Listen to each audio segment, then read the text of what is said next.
দুখ পাইছোঁ কথাটো শুনি। বৰক্ষেত্ৰী সমষ্টিৰ প্ৰাক্তন বিধায়ক, তেওঁ 20 বছৰ বৰক্ষেত্ৰী সমষ্টিত প্ৰতিনিধিত্ব কৰিছে।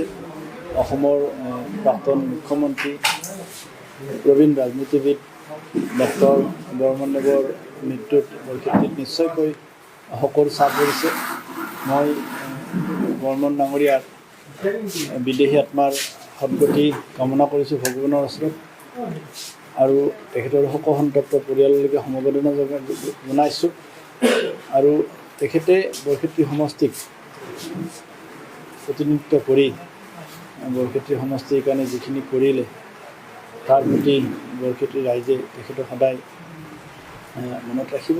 বৰক্ষেত্ৰীৰ ৰাইজে তেখেতক যথেষ্ট মৰম দিছিল, আৰু সেইকাৰণে তেখেতৰ মৃত্যুত বৰক্ষেত্ৰী ৰাইজৰ মাজত এটা নিশ্চয়কৈ শোকৰ ছাপ পৰিছে।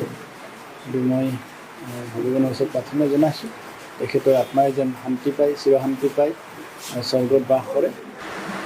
অসমবাসীয়ে এজন সুদক্ষ ৰাজনীতিবিদক হেৰুৱালে, আৰু তেখেতৰ মৃত্যুৱে সমগ্ৰ অসমৰ লগতে বৰক্ষেত্ৰীবাসীক কন্দুৱাই গুচি গ'ল। তেখেত এজন সুদক্ষ ৰাজনীতি হোৱাৰ উপৰিও তেখেত এজন গৰীবৰ বন্ধু আছিলে, এই কথাটো আমি প্ৰত্যেকে জানো। তেখেতৰ বিদেহী আত্মাৰ শান্তি কামনা কৰিছোঁ, আৰু তেখেতে মৃত্যুত আমি গভীৰ সমবেদনা জ্ঞাপন কৰিছোঁ। আৰু তেখেতৰ মৃত্যুৱে আজি আমাক বৰক্ষেত্ৰীবাসী তথা অসমৰ এজন অভিভাৱকৰ মৃত্যু হোৱা বুলি ক'ব লাগিব। তেখেতে 1991 চনত পোনপ্ৰথমৰ বাবে বৰক্ষেত্ৰী সমষ্টিৰ পৰা বিধায়ক হৈ মন্ত্ৰী হৈছিল।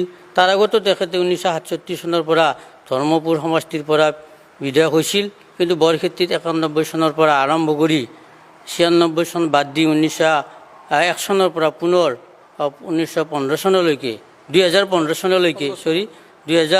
চনলৈকে তেখেতে কি কৰিছিল, অসমৰ বিভিন্ন মন্ত্ৰী দায়িত্ব আছিল, আৰু আমাৰ বিধায়ক হিচাপে তেখেতে ইয়াৰ পৰা 4বাৰকৈ তেখেতে প্ৰতিনিধিত্ব কৰিছিল। আৰু বৰক্ষেত্ৰীৰ বিভিন্ন অঞ্চলত তেখেতে বিভিন্ন প্ৰতিষ্ঠানৰ জন্ম দি বৰক্ষেত্ৰীৰ খনিকৰ হিচাপে তেখেতে প্ৰতিষ্ঠিত হৈছিল।